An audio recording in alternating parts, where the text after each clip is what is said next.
Ja, jetzt hatte Matthias mir ja schon fast den Joke weggenommen.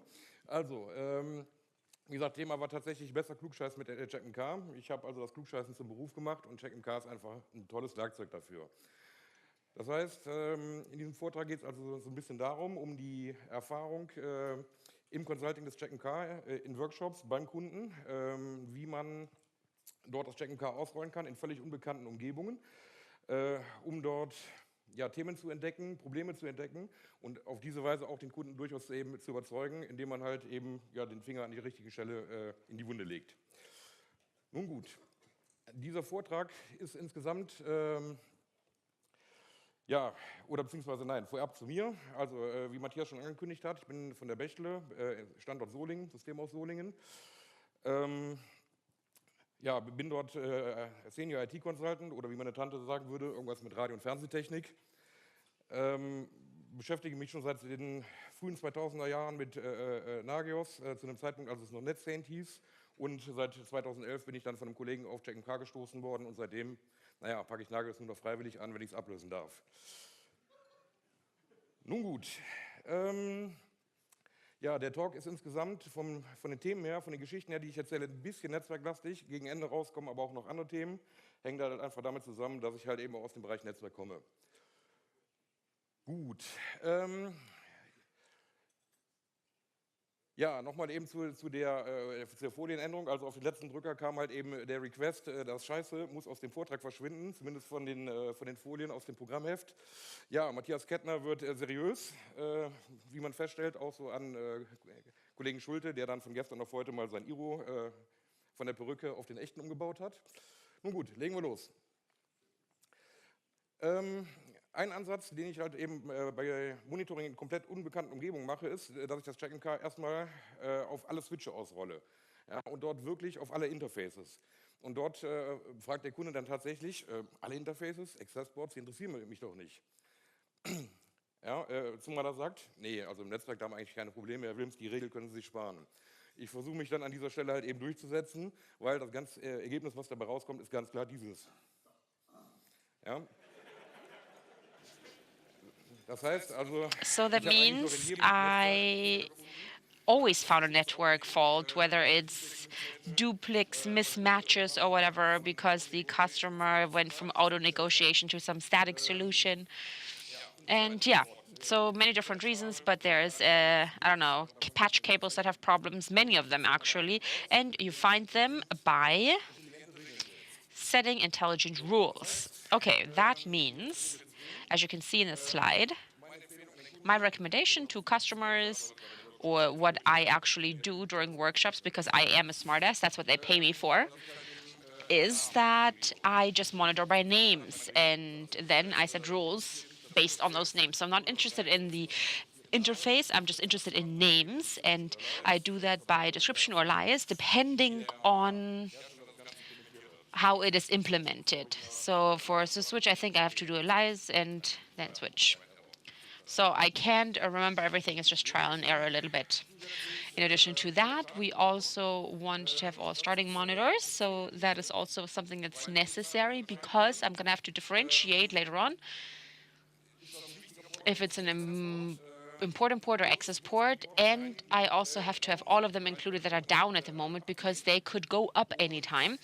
And check MK, discovery check, that is just running every few hours, would then say, oh, there's an unauthorized check, and it would just toss it out. That means all descriptions, all states, and also all types. Very, very important, because I don't only want to see all the normal interfaces, but I also want to see where trunks, where ever channel, and things like that, by just including everything. That's what I get. Okay, now the customer says, okay, fine. What about the access ports, right? Because, of course, they can change the status. They can go up or down. And the interface, ESX, for example, they can't do that, right? So we can actually do that very easily by name convention in the interface description. So that means the important interfaces, there are some examples here, uplink core X, for example, uplink MPLS 10-bit Mbit, So just simple names, and usually I don't let the customer name the access ports, but some of them do, of course. But what's very important is that I just need a name concept so that I then can efficiently use a rule in order to monitor those ports. And I can just say, okay, either there's no name or it's called client or whatever, and then I'm just not interested in the speed and up-down status, because they can then change their status or their speed. So if it's, for example, going down, then I don't know if the computer's on a LAN, for example, that is something that we don't want to see here. Okay, because of that, we then have our ignoring rule, right? So we're just ignoring the operational state and then also the speed.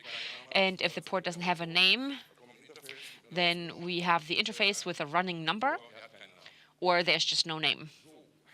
Okay, now, what's very important when it comes to this whole thing, from my experience at least, is that within CheckMK, for network interfaces, we have 0.1% warning and critical, and they do make sense. Don't change them. Definitely don't change them. That's very important.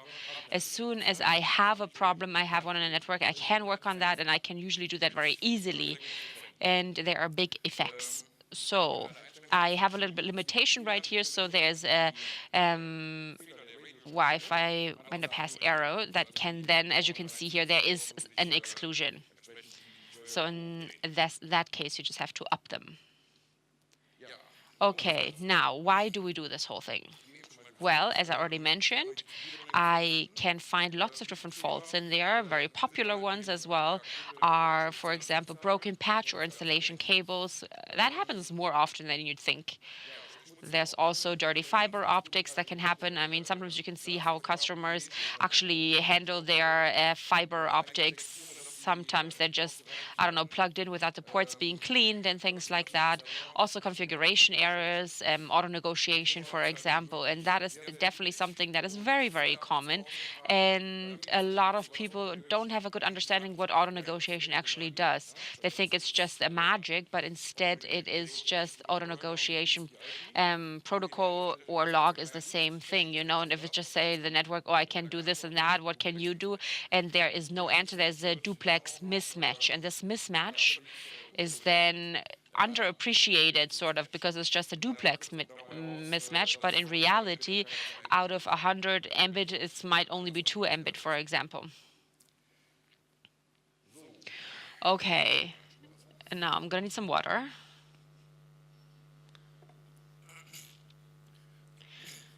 Okay, so if you allow CheckMK to search, and you configure it correctly, you'll find different things. For example, configuration errors, trunks, LACP versus static. You'll also find broken firmware. There's a nice printer with their own firmware. If you connect that to your network, you have very nice network effects that really are really bad. And if you roll a CheckMK, it's even worse. And you just think, okay, what is happening here? And if you then analyze the problem and you isolate the problem and then you replace the firmware by the original firmware, then all of a sudden these network errors are gone as well. And those printers generate defect packages. And in addition to that, you can also find very nice things in environments that are very big, where there are some embedded systems, print boxes, things like that, where you might just notice that, yeah, they're just bad situations because the firmware is not in a position anymore to do the multicast. But I'm going to show you an example of that later on.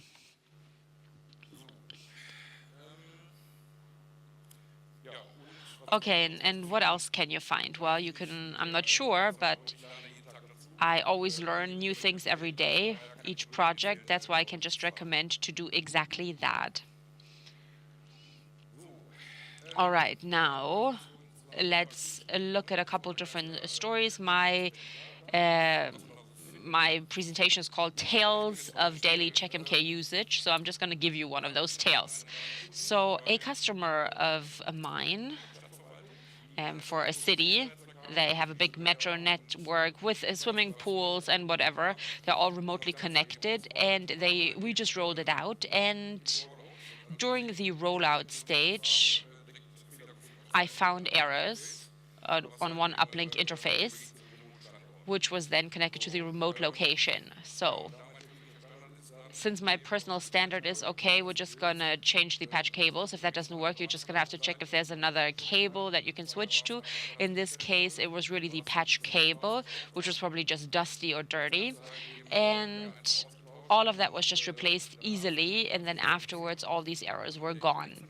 The impact of this whole thing was that if you really do a test, for example, IPEF or whatever, you just have a result that really deviates from the gigabyte you really wanted in the end. Okay. Now, because of that, I have a clear recommendation. There was also a nice presentation at the CCC. So how does the internet get from Hamburg to Munich?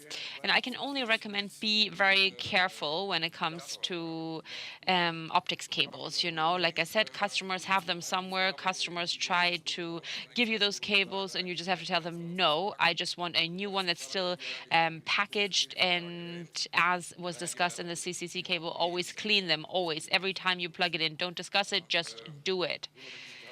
And that is something that cost me lots of sleep before.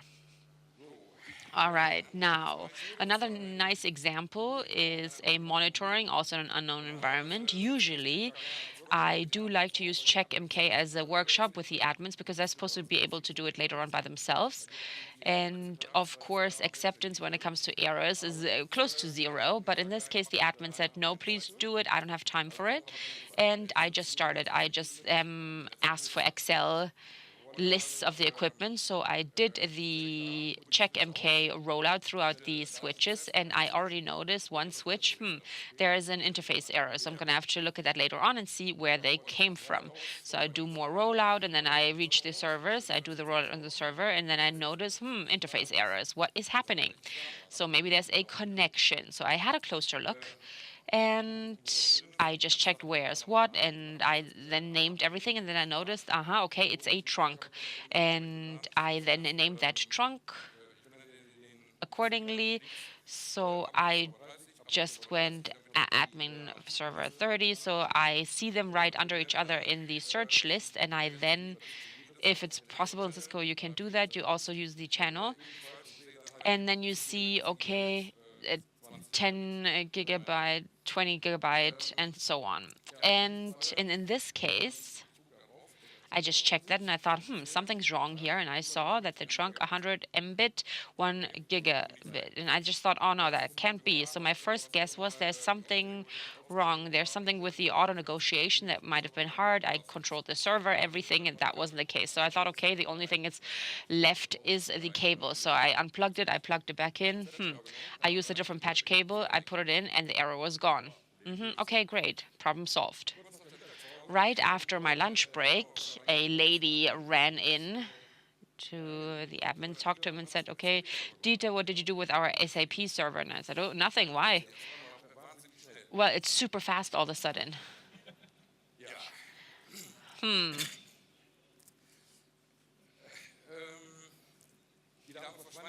lady then left. Dieter came to see me and he said, okay, what did you do? And I said, there was a broken cable. And he said, really? And I said, yeah. And he said, well, we did so much. We had an SAP consultant here. We wanted to replace the server, so we couldn't find the problem. We optimized the database, everything. We tried everything. So what did we learn from that? Well, this is just a story wrapped up. Of course, the names are not the correct names. And yeah, the summary, what have we learned from that? Check your $5 patch cables before you do everything. If they are right, CheckMK works properly. And don't make the SAP consultant too rich.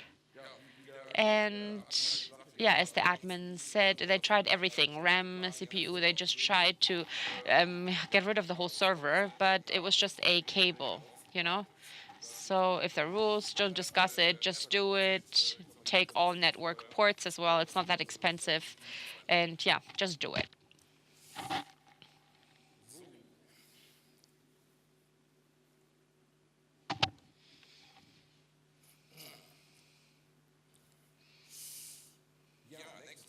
Okay, the next example, that was also a very great example actually, talking about duplex mismatches.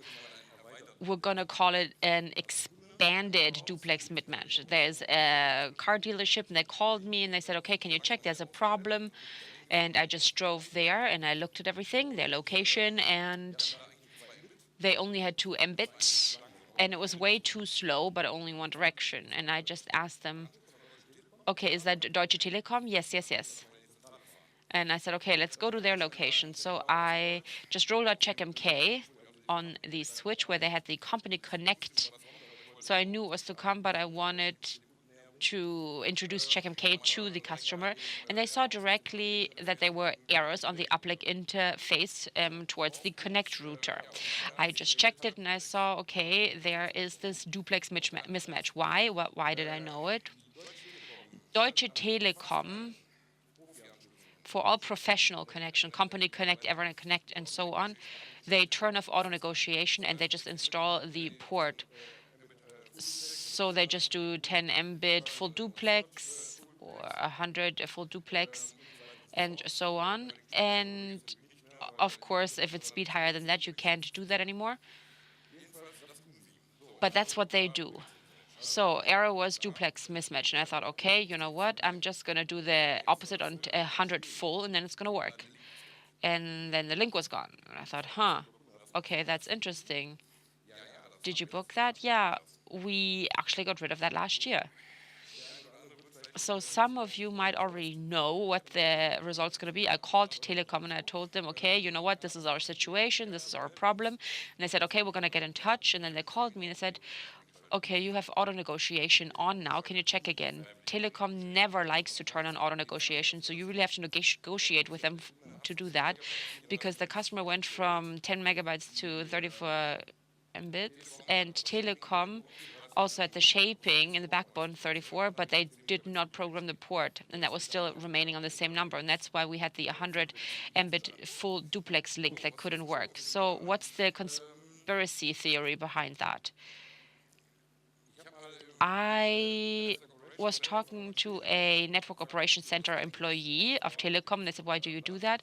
And I said, well, it's in our product data sheet, but you can also say it really saves you some bandwidth. And like I said, in this case, in addition to that, they don't like to turn on auto negotiation, but we just noted it and they just tried to, or forgot to increase the port. And I thought that was a very good example for that. The customer was very, very happy that their internet performance was so much better afterwards. And they didn't only have 10 Mbits, but in this case, in downstream, they also had much better performance afterwards. Okay, so what's our takeaway? Deutsche Telekom doesn't like to turn on auto negotiation, so it's always turned off. And that is something that you need to know. 50% of all German installations by German Telekom are like that. And like I said, they don't tell the customer. So if you find that, it's a very good example where you can already get your foot in the door and you can really do, use CheckMK. And plus, like I said, it's very, very clear. They usually don't tell their customer, like I said. And how do I know that they don't tell the customer? Well, because I always find it again and again. Same story. Okay, now a couple more stories, what I've found in the past. So that's also part of the category telecom. In this case, it was as a connect, remote office, with 10 Mbits, synchronous as a connect. And I knew exactly what was going on. The problem was that the opposite side had a mini switch unmanaged. And of course, I can't do that. They can only do auto negotiation. So you can't say, I don't know, do this or that. You can't do that. So I just had to convince the customer. I did some measurements and things like that, and I told them you get way less than 1 megabit, at least in one direction. And the customer then told me Telecom connected that for him to that mini switch. So it was that telecom person that says, okay, you have to buy this and that and this and that in order for it to work.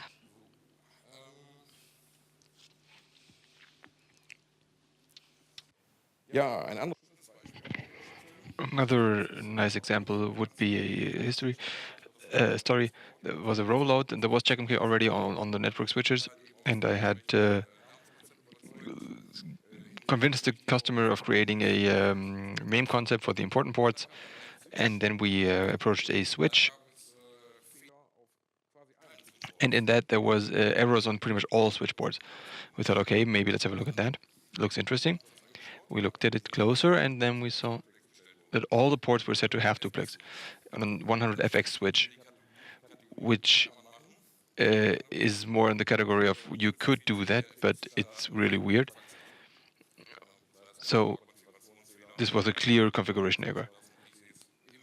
But I did it with CheckMK. I saw it in the inventorying process, and then I could easily fix the problem. So do keep in mind that duplex mismatch does happen. It's more common than you would think. People do think it's magic. They don't understand what it is. They forget about it. They have a static port configuration, and then the port is never being resetted. So then you have a different device connected to it, and suddenly there's duplex mismatch.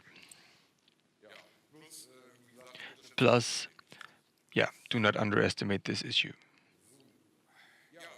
Right, there is another conspiracy theory.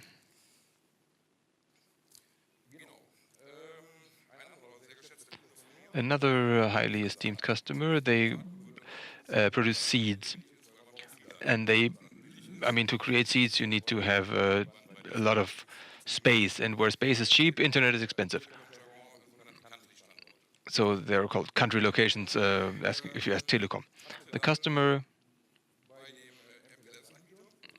had asked their supplier whether they could get their routers connected in a way that they could be checked by CheckMK, and Telecom said it's not possible, so we built a workaround.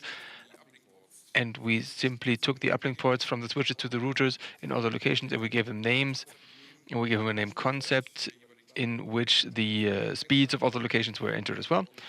And then, so like the port was called uplink MPLS 2 Mbit, and so on, and we applied the corresponding rules to it.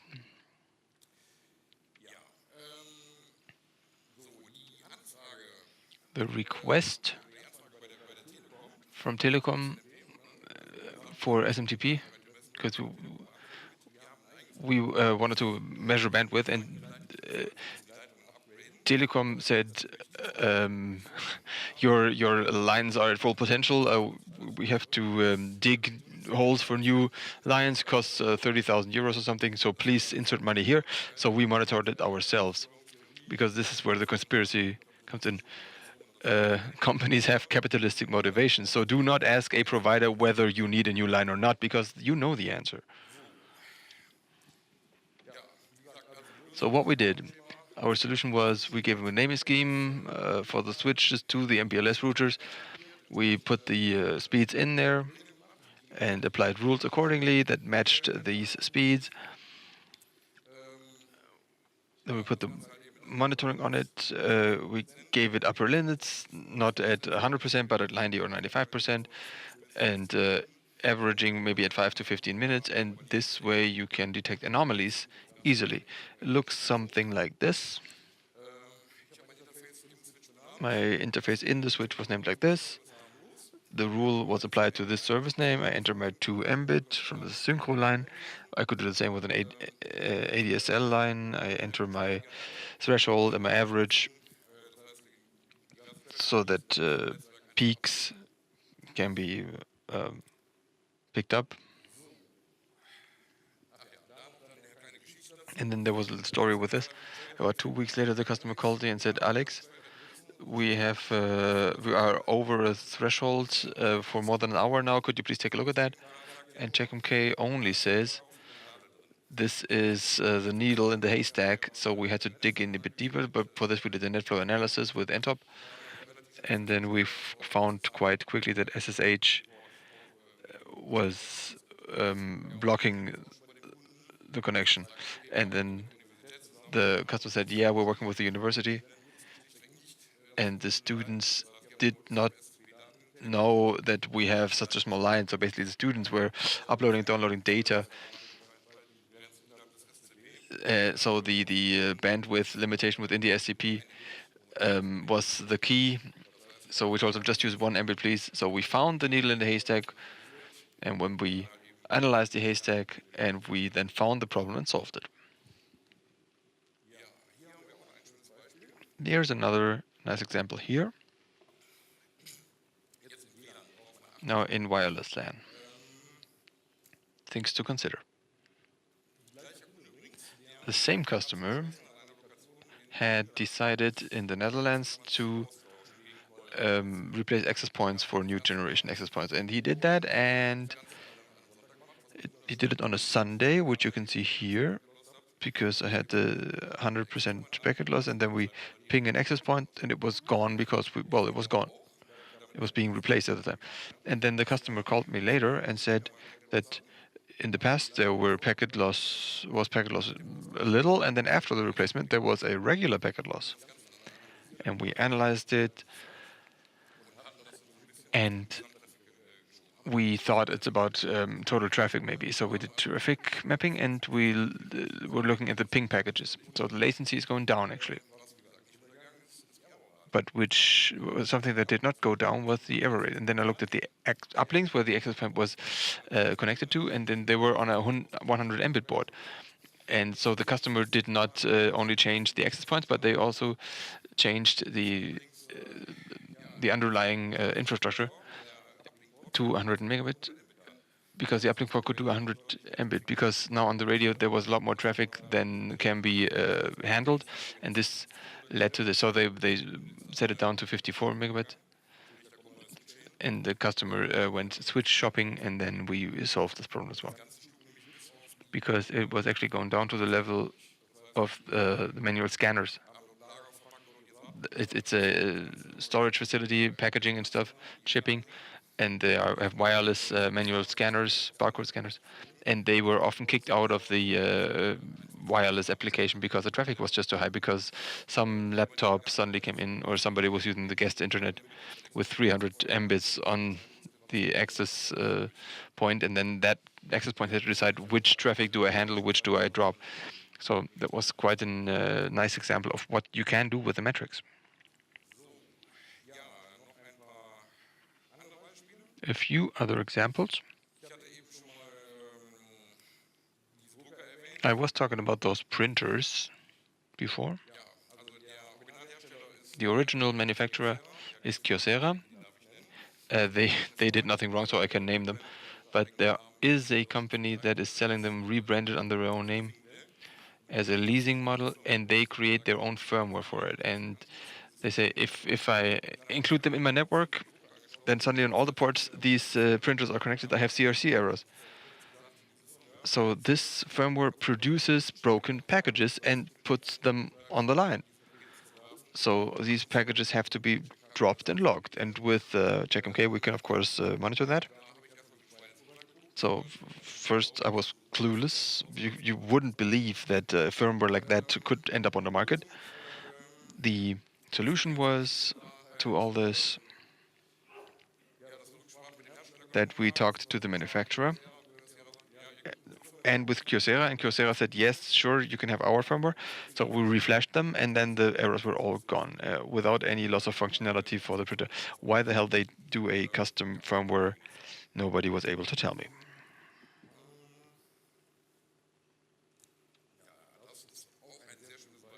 This is also a nice example for you could do that, but it won't work out well. Quite a large network we're talking about. I was supporting them in many aspects, and then service desk approached me and said, "Alex, we keep having problems with printers, printing jobs that get lost or are very slow, and the customers are complaining." And I did look into it, did Wireshark, and then with them, it's like the central IT is not the department that is responsible for the network. Actually, it's another institute in their case. So we could only get into the backend. So with Wireshark already, I could see that the basic load on casts is very high. So we looked at where the printers are and and that there were computers as well. So we rolled all the CheckMK agent and we measured on the interface, and then we realized that there is a basic load of 2 to 5 megabit per second of broadcast multicast. And then it started to make sense to me. These printers today, they have AirPrint and whatnot functions. So this firmware had to take all the packages coming from a multicast broadcast, had to take them, pick them up, and process them, at least analyze them and see, is this mine? No, it's not mine. Okay. So is this mine? No, drop it. Is this mine? No, drop it. And this about 10,000 times a second, a few million times a minute, because there were so many packages on the basic load. So I talked to the network service provider that was responsible for the network, and after a little doubt, they gave me the information. They had 13,000 MAC addresses in one VLAN. Yeah, you could do that, but you really shouldn't. As a network guy, I'm trying not to make them bigger than maybe Flash 23. And VLAN subnetting is your friend. So I had another case. Somebody called me who does scientific calculations on a rather big workstation with an 8-core CM, and his CPU load was 100% on one core all the time. The Wio daemon that has to process, is this mine or can I drop this? This basic load from the 13,000 MAC addresses was able to load up one core completely with network load. So subnetting was a solution, VLAN off, and then the CPU could do useful work again.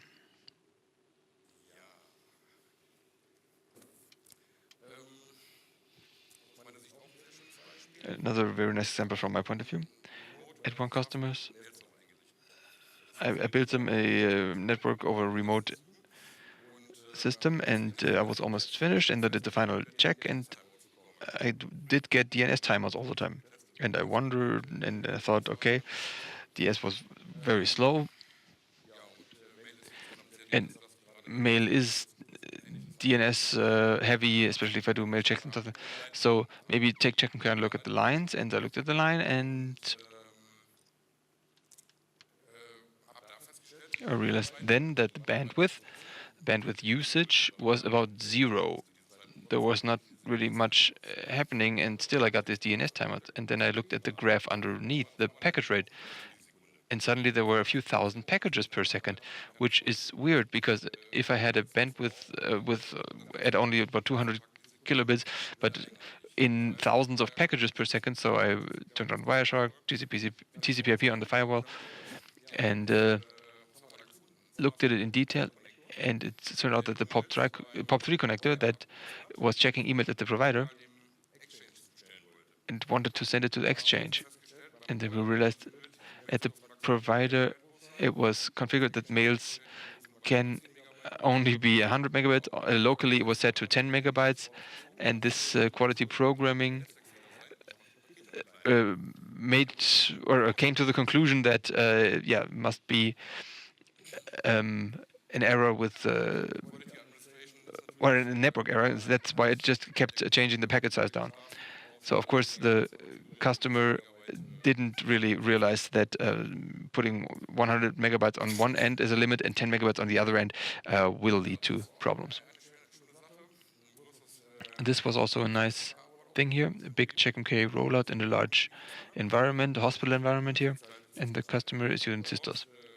So we did do a full rollout including the switches. So we also included the access switches. And while we're working there, I see in the side of my eye, everything's yellow, everything's good. Keep working. 3 minutes later, everything yellow, everything green. And then we said, let's look at the access switches. And then we looked at the error code and found this. We're talking about 3 switches: first switch, second switch, third switch. 3 different ones. And look at the error counters. I hope you can see it. The error counters are exactly the same, down to the bit. So I have 1,301 input errors at exactly 1,011 CRC errors. And of course, that is a perfect match. If you have a package counter on a switch, that is absolutely identical to the last bit. Because it's being seen as a CRC error, it's very unlikely that all 3 uplink cables are defective. A CRC error is usually a defective cable, or bad insulation, or dirty optics, or something that's being laid over a long line with too much voltage. So here it was about the Cisco core switch that was sending out broken packages constantly with a broken CRC checksum. So this is the one thing a switch is supposed to be doing. So if that doesn't work, it's quite difficult to get a network going. So I told you a lot about network stuff, but what's good for a network can be bad for a fiber channel. I have a colleague here who is more like the storage and fiber channel person, but he will agree I can monitor just the same way. I have pretty much the same counters as in network switches. I can give them port names. I have the error rates, and I should keep them in mind. And also dirty optics, broken cables in this storage area is even worse than the networks. TCP/IP is more lenient than the fiber channel protocol. Or if we're talking about iSCSI or ISCSI, that's also a nightmare.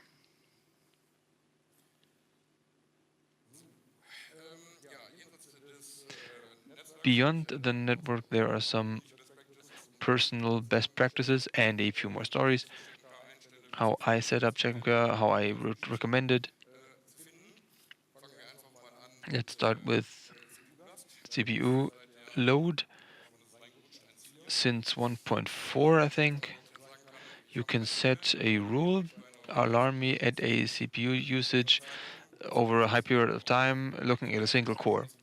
Before that, I would have a 4 or an 8 core machine, and then I can not set up a threshold because 80% load at an 8 core is more than on a single core. So with this rule, I can actually do this. I'm looking at the single core only. And as long as I'm not mining bitcoins, this is something I can do globally in a network and can therefore identify processes that are running amok. Because there was a case. I was monitoring at a customer and I realized, before this rule, I realized that on a 4-core machine, there was a constant 25% load. So 1 core was at full load. So domain controller plus combined backup server at a remote location. It was it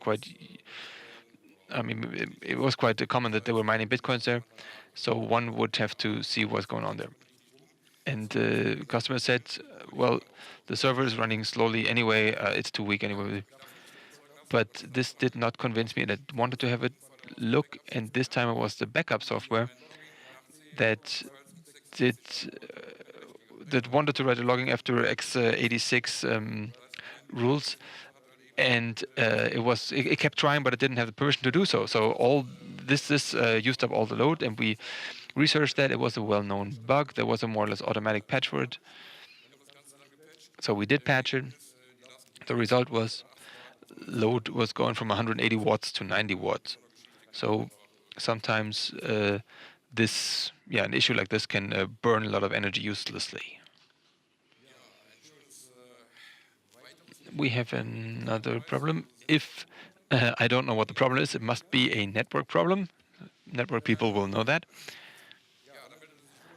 A customer called me and said, Alex, we have a network problem. The login times in Citrix are horribly slow. We need 20 minutes in the morning to get into Citrix in the morning.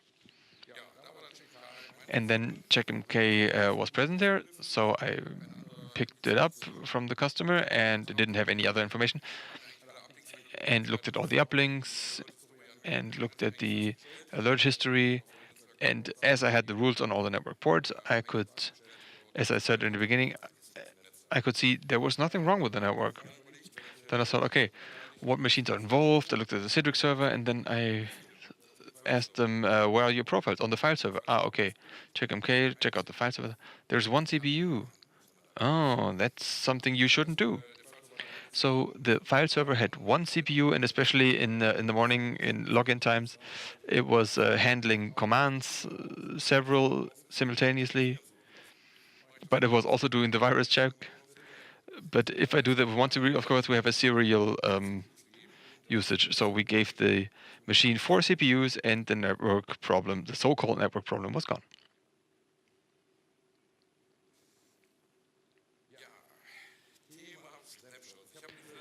Talking about snapshots, I took this long text and kept it here. I do realize that customers like snapshots, but they do not understand what it means and how they work. So they don't know that really old snapshots, giant snapshots, because so many changes came into the log. The redo logs are not, they're not aware of that, talking about VMware. So there are several gigabytes of data in there. The redo log can become as good, as big as the original VMTK, because all the changes are in there. And if all bits are being set from 0 to 1 and the other way around, and before that I have 1 terabyte of VMTK, then I have a 1 terabyte snapshot. And if I have to commit that, that's not much fun for the storage backup, because it's completely in use for a few hours. This replaying and committing is something that happens in deleting. I mean, the customers misunderstand that. They think delete means deleting, but it has to be converted by the VMTK anyway first. The disk space that is being configured, because if I have LUNs or LANs that are quite full already, and then I forget something because the changes are being logged, then I can overcommit this until I get to the hardware limit, and then everything stops. And this ends up in trouble with the ESX. You also have to mention that some snapshot-based backup solutions do have a problem, and then they often leave the snapshot there. And if the customer doesn't look at it in VMware, and so he won't find it. As my colleague said,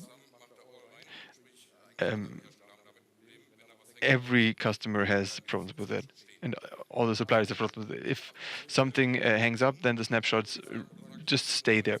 So it makes sense, this rule. Don't discuss the worn and critical values from 1 or 2 day old snapshots are completely legitimate.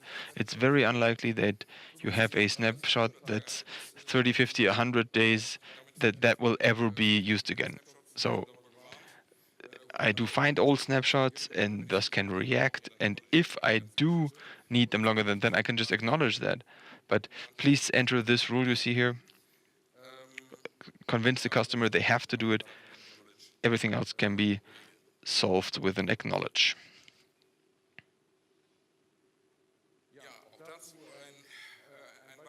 Another practical example for this, a larger rollout in a very large environment.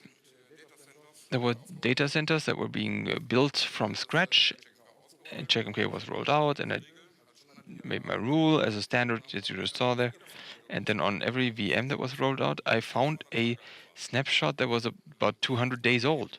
And I thought, all right. And then I talked to the person who did the monitoring with me and explained it to him. And I asked him what happened, and he said, "Yeah, I'll find out by tomorrow what's gone wrong here." And he did find out. That was the answer. So the colleagues thought, yeah, I make a snapshot, and if a colleague breaks this in 4, 5, or 6 weeks, then I can roll it back. It's something you could do, but you really shouldn't.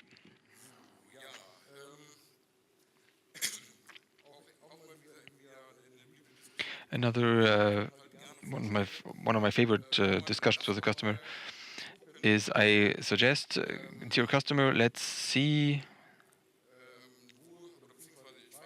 I ask him actually, have you got a backup agent, antivirus agent, anything else that has to be on every server where it would be an error not having it there?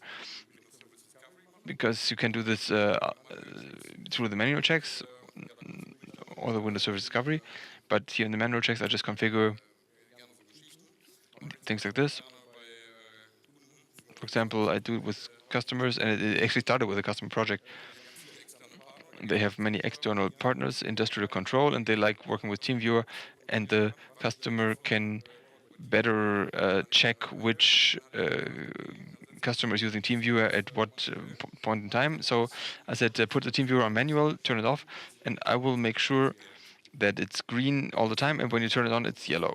And I told another customer, and he said, no, I don't need this. I just make my rule. But I said, so there were 7 servers in the end where TeamViewer was running, and the administrator didn't know it about. And I would say this is a security gap if I have no idea where TeamViewer access is happening in my network. So this is another one of those. This wow, never thought that would happen.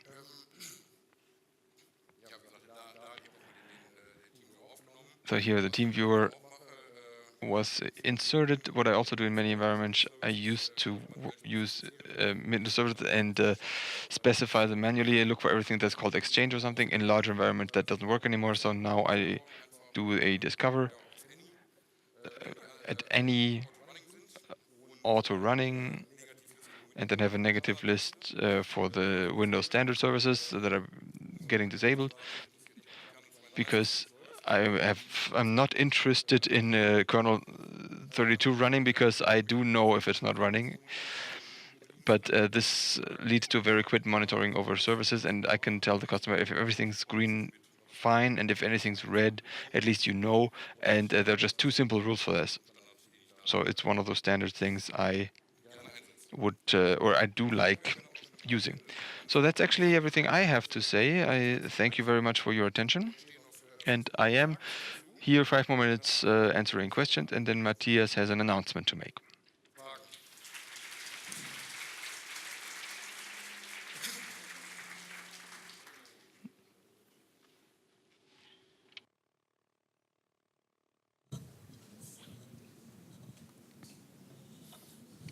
Hello. Hi, I have a question. How do you deal with big switches? Switches with lots of ports, fabrics. There are some that don't implement the SNMP ideally. It can be up to 7 minutes. To be honest, I don't see you. Where's the microphone? Ah, back there. Okay. Well, how do I handle that? I know that that question was on the mailing list. I think it wasn't you asking the question. Your name's Robert, right? So somebody asked the same question. I don't remember the name, but this is a phenomenon I've never seen. The big port switches I've had were 400 to 600 ports, and I didn't have any problems then. To say briefly, I really can't answer that question. I was thinking about the topic when I saw the question, but I'm going to have to try it out, to be honest. And of course, it is a showstopper if the SNMP agent on the switch is then limited in a way that it can not give you the information in an appropriate amount of time. There's a question from Switzerland. Well, it's an answer to the question.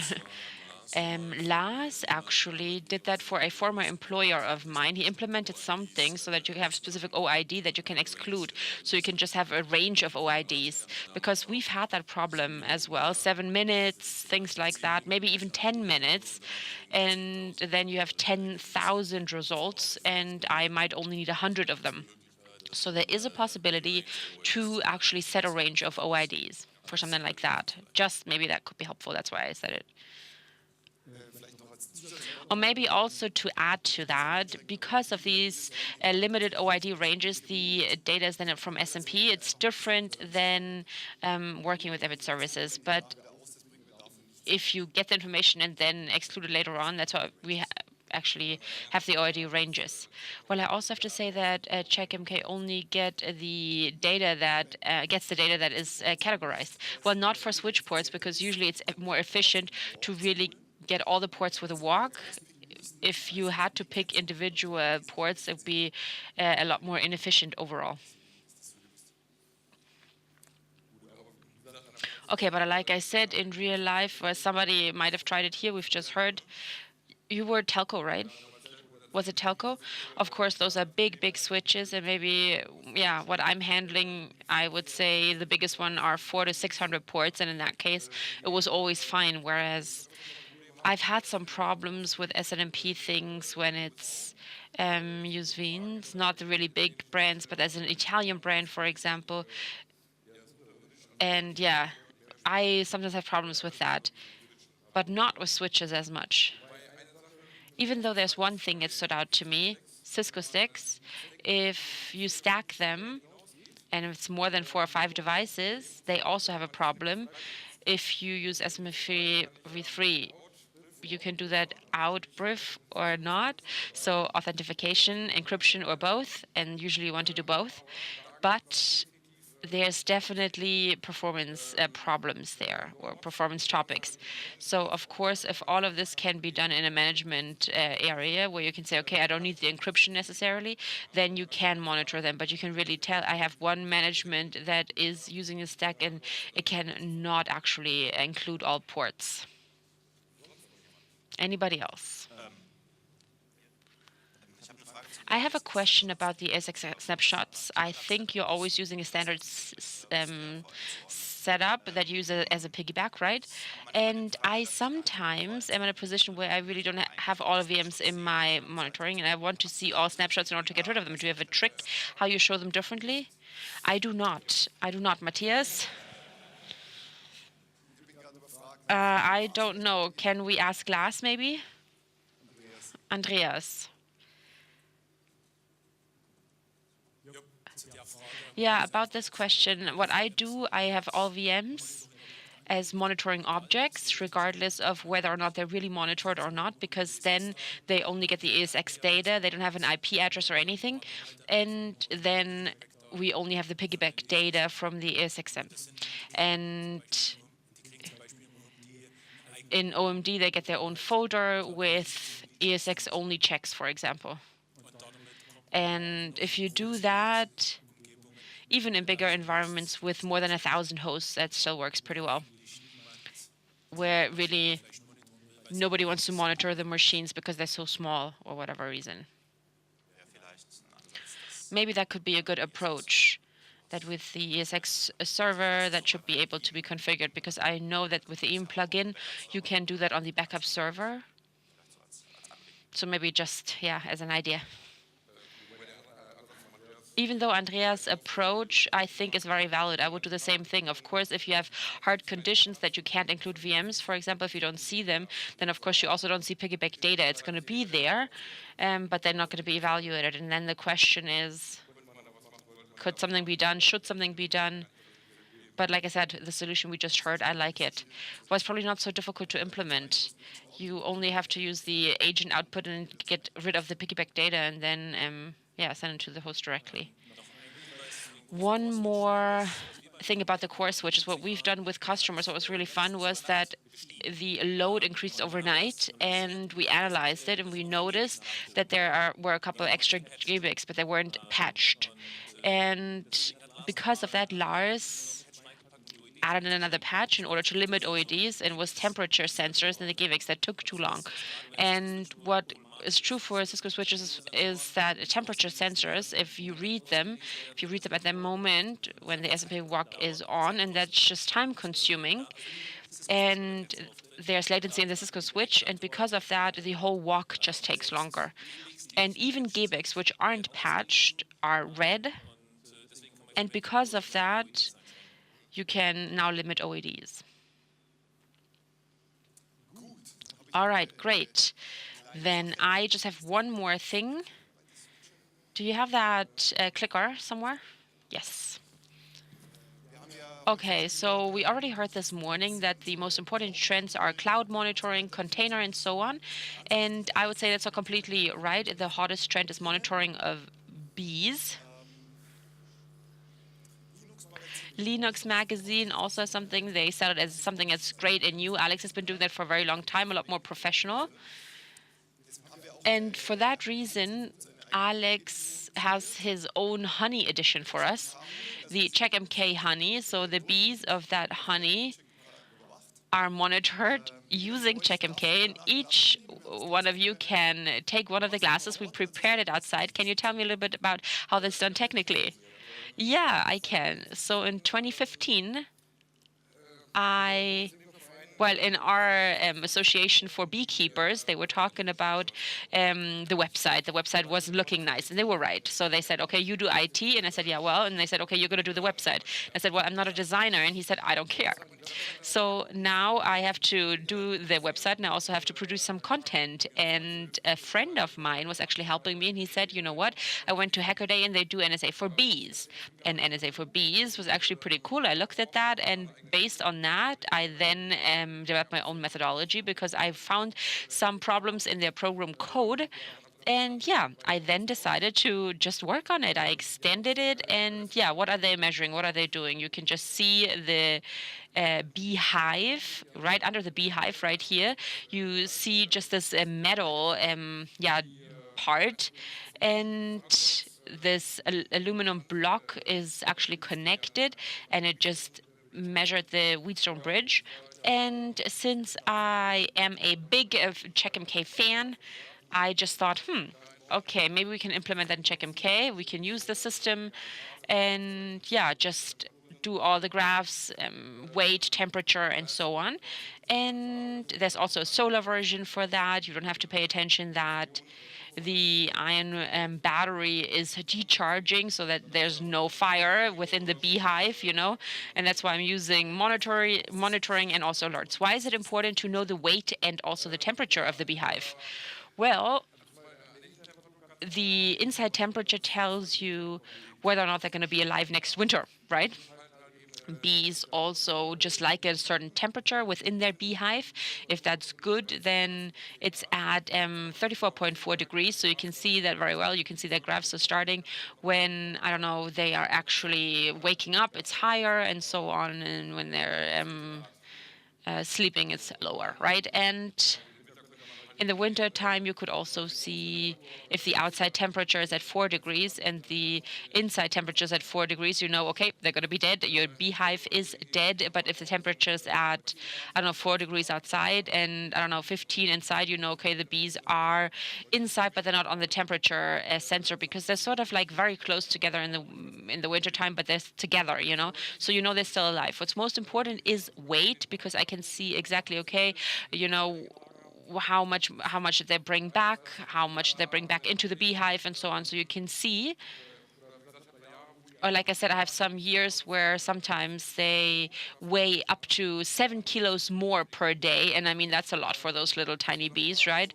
So the scale is very, very precise. So that means in terms of measurements, they are correct up to 20 grams, even 10 grams sometimes. So that means I can see in the morning when they're leaving, they are super, super light. And then over the course of the day, it's very, very, very high. And then right before it gets dark outside, it's super high. And then at night, they're actually working on their honey. So the nectar is turning into honey. And the nectar is 80% water, 20% sugar. And at night, it's going to be exactly the other way around, right? And you can really see that weight changing, And of course, they're using some themselves as well. And you can just see how much honey you're going to have.